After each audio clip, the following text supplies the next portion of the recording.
Up, ladies and gents, this is Greg M here with your sports report. Here is the topic for the day I want to discuss. World Track Body proposal, no ban on transgender athletes. This by US News on the sports section here. Anyway, let me read this article. Track and field governing body is facing renewed criticism from some of the proposals to allow transgender athletes to continue competing in top female events with stricter rules. As you can see, it's today's article, or actually no, 2 days ago. I don't know why I'm saying 2 days. I know today is January 27th. So here's Sebastian Coe, World Athletic President, looking like frustrated in this picture. He has to deal with this now for a couple of years. So in this highlight here, it says Cape Town, South Africa. Track and field governing body is facing renewed criticism for a proposal to allow transgender athletes to continue competing in top female events, although with stricter rules. World Athletic has sent a proposal for new regulations governing transgender athletes and the separate issue of athletes with differences in sex development, like two-time Olympic champion Caster Semenya, to national track federations for their feedback.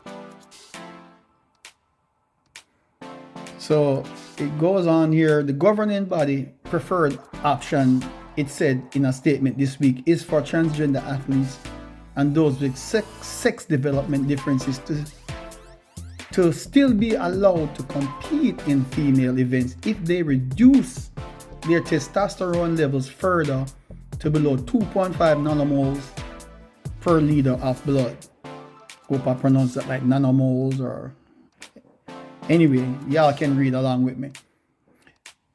They would have to keep their testosterone below that level for at least 2 years before being allowed to compete, according to the World Athletic proposal.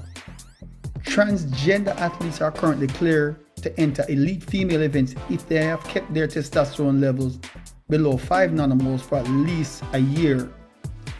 Athletes with sex development differences, which also have testosterone levels higher than the typical female range, have to be below 5 nanomoles for 6 months before competing. So there you go with that. What y'all think, ladies and gentlemen? What y'all think? Should transgender athletes be allowed to participate in any sport? You know, well, before they didn't have any regulations when some, athletic events were allowing transgender athletes, and they would just wallop on the female, especially male to female specifically. I know there was an incident, I guess during the Olympics. It wasn't the Olympics, it was the NCAA, where a female swimmer or a transgender athlete that was swimming with females, and there were a big stink about it and controversy. But the way my take is on it, if you can't be a male, that would be like me being a male and then I decide I'm gonna consider myself a transgender and I'm changing my sex, and I don't know if they do the full change. I assume they do the full change. But I still got this high testosterone level. I still got the physical capability of a man. I might look like a woman taking hormones or whatever, but I'm gonna be, have a higher testosterone level. I don't think it's fair to come over, claim to be a transgender, but you have the biological makeup of a man with higher testosterone levels, and expect you to still see that as being fair to compete against women. No.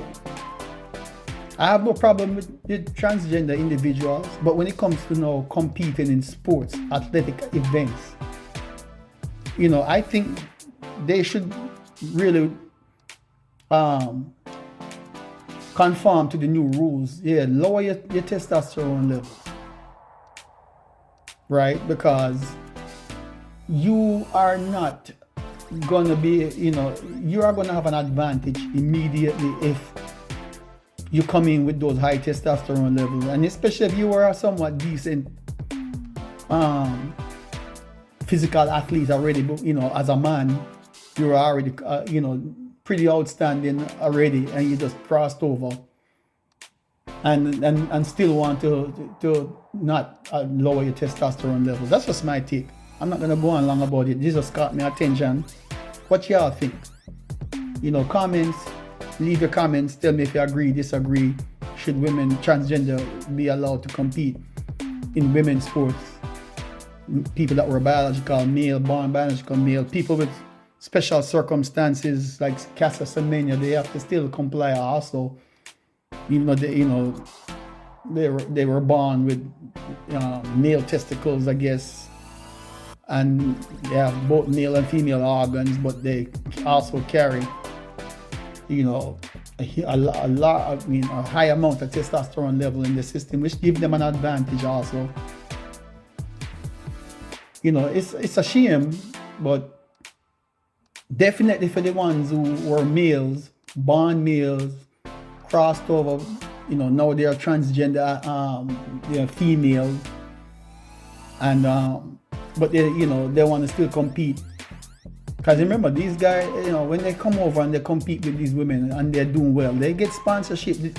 They make money if they're competing at a professional level. I don't think it's fair to the women that are biological women. So I think this rule, if you're going to compete, yes, you should work on that testosterone level to reduce it to the normal levels of other women, whatever they consider normal, and go along with that. And if you can't comply, then you can't compete. That's just my take on that. Tell me what you think. Again, all my subscribers, I appreciate you following along, watching my videos. Thank you for subscribing, and if you hadn't subscribed, go ahead and subscribe. Help me out a little bit. And like I said, I'm want to bring a lot more light to track and field and what's going on in track and field world, because it doesn't get the recognition like other sports, like soccer and basketball, baseball, tennis, even golf, which I consider to be a kind of a boring sport. Track and field is very exciting to me, and I spend my time trying to bring some light to it of what's going on in the track and field world. So hopefully y'all enjoy my content and will keep on supporting me. So thanks for all who do support me, and till next time, I'll come back with see what else is new in the world of track and field. All right, take care.